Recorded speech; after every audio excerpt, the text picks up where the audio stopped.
Baik, bismillahirrahmanirrahim. Assalamualaikum warahmatullahi wabarakatuh. Para peserta didik yang saya hormati, syukur alhamdulillahirabbil alamin. Hari ini kita masih dipertemukan untuk tetap melangsungkan proses pembelajaran dan meningkatkan kemampuan diri kita. Perlu untuk kita syukuri bahwa semua ini atas berkat rahmat dan hidayah Allah Subhanahu wa taala yang telah memberikan kita kesempatan dan kesehatan untuk bisa terus berupaya meningkatkan kemampuan. Salah satunya dengan proses pendidikan seperti ini. Itu ya.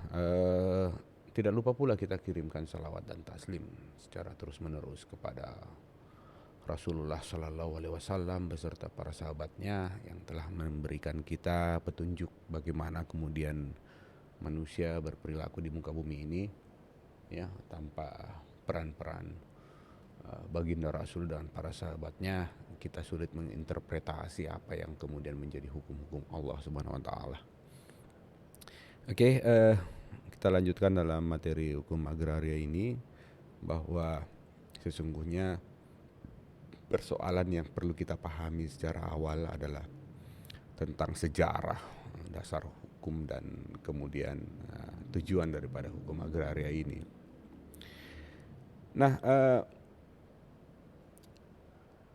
kalau saya mengantar seperti saat ini untuk materi kali ini, saya memberikan pengantar bahwa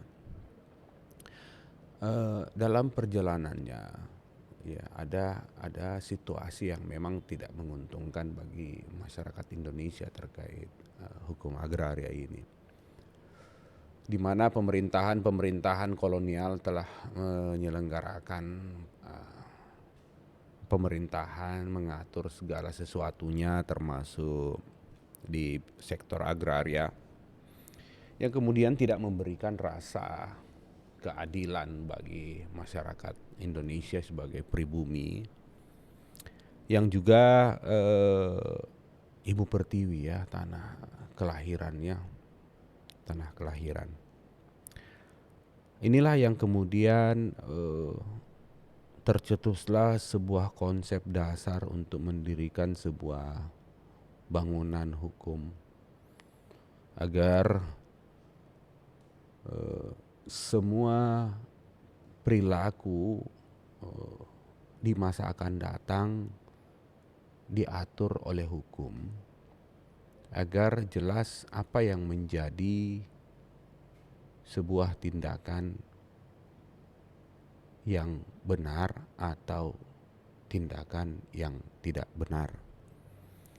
Nah, sejarah menunjukkan banyaknya pengaturan-pengaturan di dalam pemerintahan kolonial, ya. Pengaturan-pengaturan ini yang kemudian tidak mencerminkan rasa keadilan.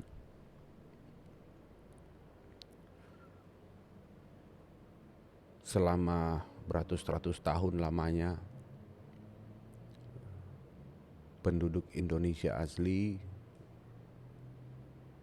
dinyatakan hanya sebagai penggarap dan kemudian membayar pajak yang begitu tinggi untuk tanahnya sendiri. Jadi tidak ada kepemilikan, tidak ada hak yang kuat untuk menyatakan bahwa tanah ini dapat digunakan semaksimal mungkin oleh masyarakat Indonesia. Tanah ini kan penuh dengan fungsi. Ia memiliki fungsi tempat untuk wisma, marga, karya, suka, dan penyempurna. Wisma kita bisa contohkan sebagai tempat tinggal, yang layak, yang aman.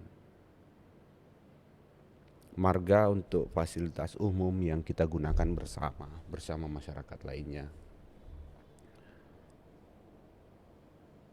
Karya tempat di mana kita bisa memperjuangkan hidup kita melalui pekerjaan. Memperjuangkan kesejahteraan keluarga kita melalui pekerjaan. Tanah kita fungsikan sebagai tempat karya. Begitupun suka dan penyempurna sebagai tempat hiburan dan tempat pemakaman atau tempat ibadah.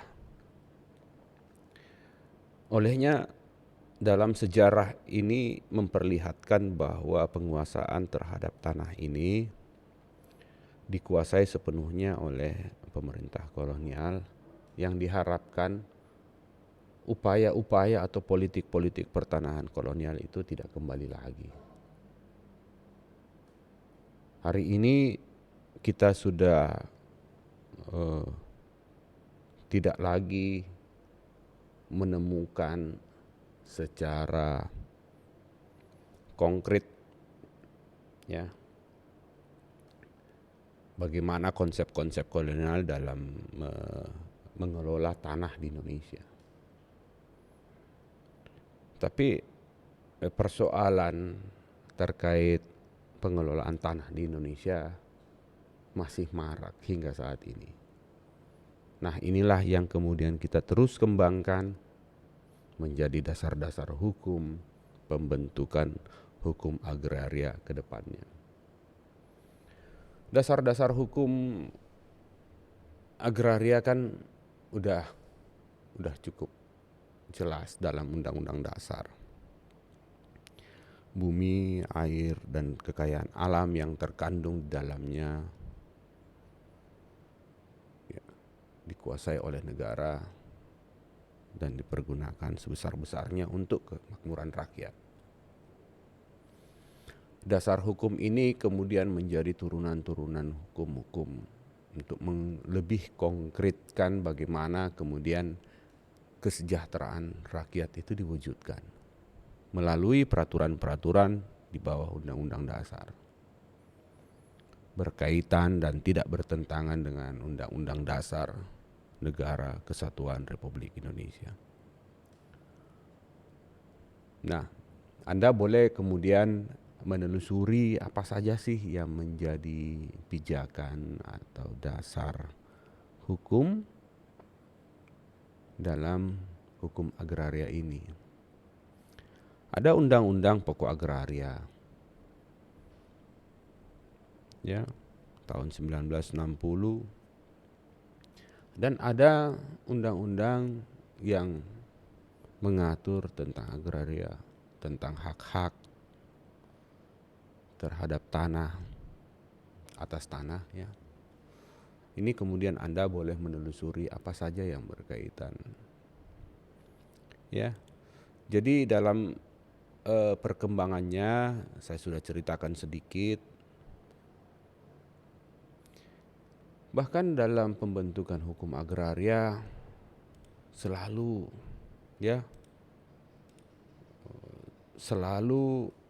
melibatkan banyak panitia. Beberapa kali perubahan panitia dilaksanakan untuk membentuk sebuah regulasi di Indonesia agar mengganti produk-produk kolonial tersebut. Konsep pedoman berperilaku semasa kolonial berkuasa di negeri kita ini banyak yang kemudian menindas rakyat masyarakat kita ya. Olehnya diperlukan sebuah regulasi atau sumber hukum yang menjadi dambaan kita semua. Tapi dalam perjalanannya ini memerlukan banyak waktu dan pengalaman ya.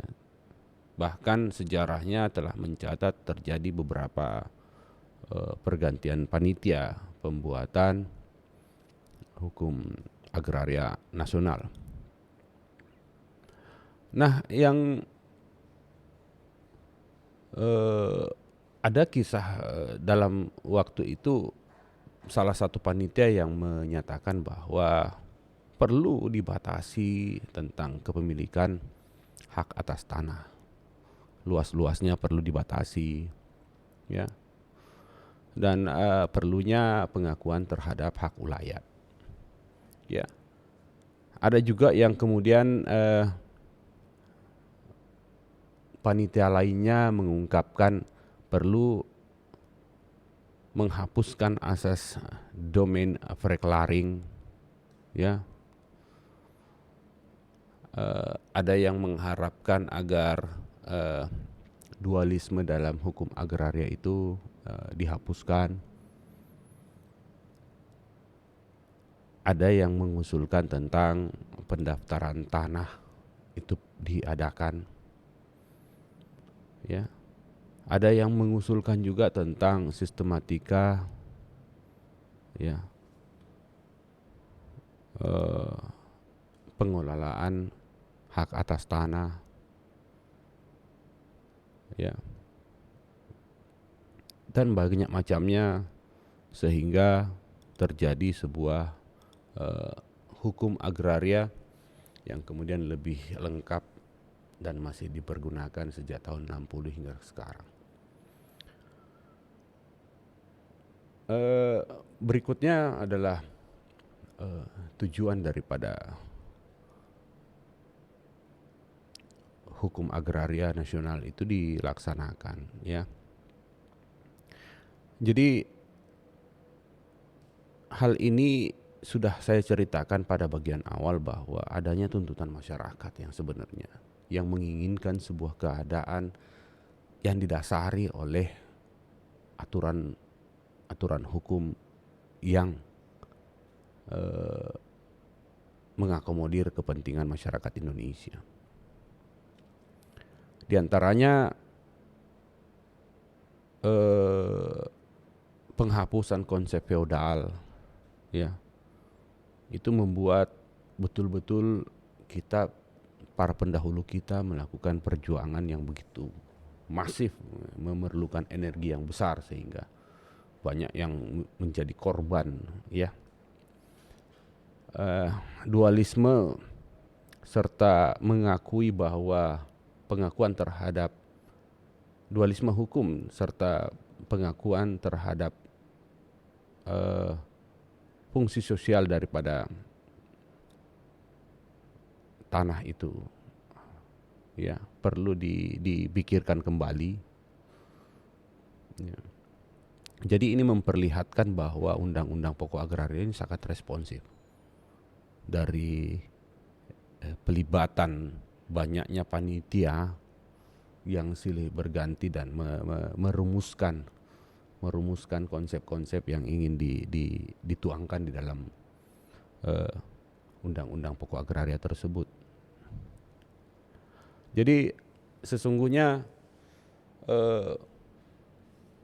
di dalam tujuan pembentukan hukum agraria ini, ia juga karena adanya pelibatan semua golongan di dalam yang ada dalam masyarakat Indonesia, baik yang sifatnya nasionalis, beragama Islam, Kristen, Katolik, komunis dan semacamnya, Golkar dan sebagainya. Inilah yang kemudian memberikan banyak konsep yang harus diakomodir dalam sebuah hukum, sehingga inilah menjadikan Undang-Undang Pokok Agraria ini lebih memiliki sifat yang responsif. Artinya dia lebih lengkap memperhatikan keinginan masyarakat dan dituangkan dalam satu undang-undang. Dia dapat mengakomodir kepentingan masyarakat dalam sebuah regulasi yang dibentuk, ya. Jadi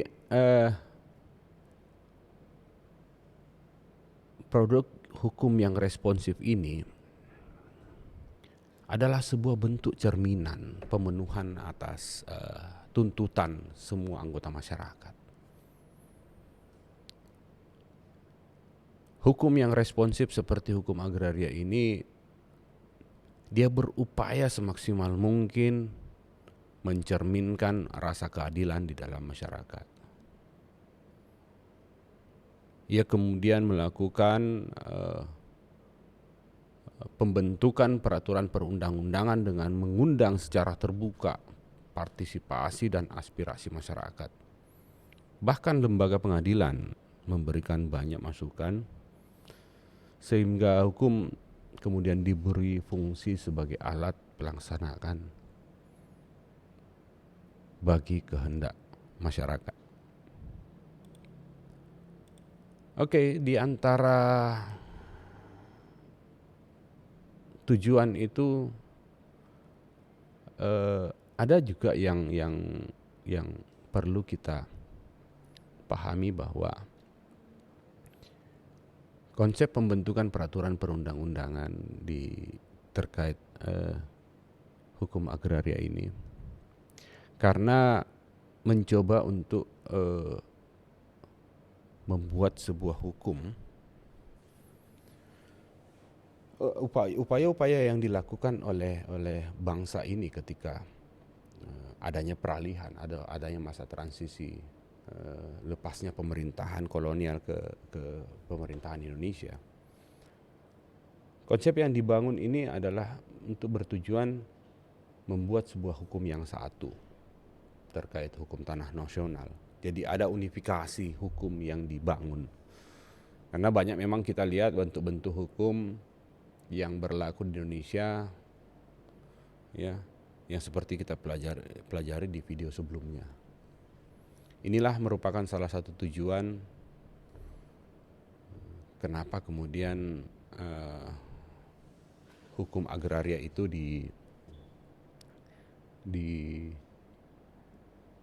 diundangkan ya menjadi peraturan perundang-undangan.